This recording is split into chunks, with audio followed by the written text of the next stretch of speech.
This video is the last one for this chapter, the last 4 questions. 20 question number 20. What would be the SI unit for the quantity PV square T square by N? So we need to figure out the SI unit for this particular quantity. Let's first write it PV square T square by N. Now the SI unit for pressure is Newton per meter square. For volume, it's meter cube. For temperature, it's Kelvin, and N is equal to mole, number of moles. So mole. So we'll just substitute the respective SI units. So N meter cube to the power 2, temperature Kelvin to the power 2 divided by mole. So this on simplification is going to give us Newton meter to the power 4 Kelvin square mole inverse. So we just substituted the values the SI unit values which we've learned from the first chapter. So question number 21. In terms of Charles' law, explain why minus 273 degrees Celsius is the lowest possible temperature.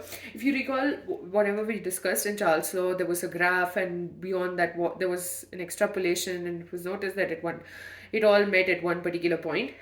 So at minus 273 degrees Celsius, the volume of the gas will tend to become 0, and it is impossible for the volume to become 0. So because of that, this particular temperature is the lowest possible temperature. And for a detailed explanation and understanding about that, do check out the video on Charles' law. Question number 22. Critical temperature of carbon dioxide and water. So the critical temperature of carbon dioxide is 31.1 degrees Celsius. That of water is minus 81.9 degrees Celsius. So the critical temperature is the temperature where you have, like, basically higher will be the critical temperature, more easily it can be liquefied. So more is the intermolecular force of attraction. So because of that, carbon dioxide is actually has a stronger intermolecular force of attraction than water, whose critical temperature is actually lower than that of carbon dioxide. Last question. What is the significance of van der Waals constants A and B?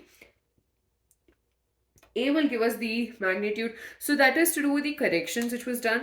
Like the van der Waals equation came in because there were two corrections that were made. One was to do with the intermolecular force of attraction. So according to the kinetic molecular theory of gases, it was assumed that the gases do not have any intermolecular force of attraction between them. Secondly, it was also assumed that the free space in between the gas molecules the volume of the gas molecules is negligible compared to the free space in between them. So based on those two corrections, you have A and B. A is going to be the measure or the magnitude of an intermolecular force of attraction, whereas B is for the effective size of the molecules, because that is to do with the volume. So with that, we're done with this chapter, states of matter. I had fun learning it again. If I have missed out anything, or if you would like a clarity on a particular topic in this chapter, do let me know. So yeah, I hope you learned, or rather understood, this chapter as well.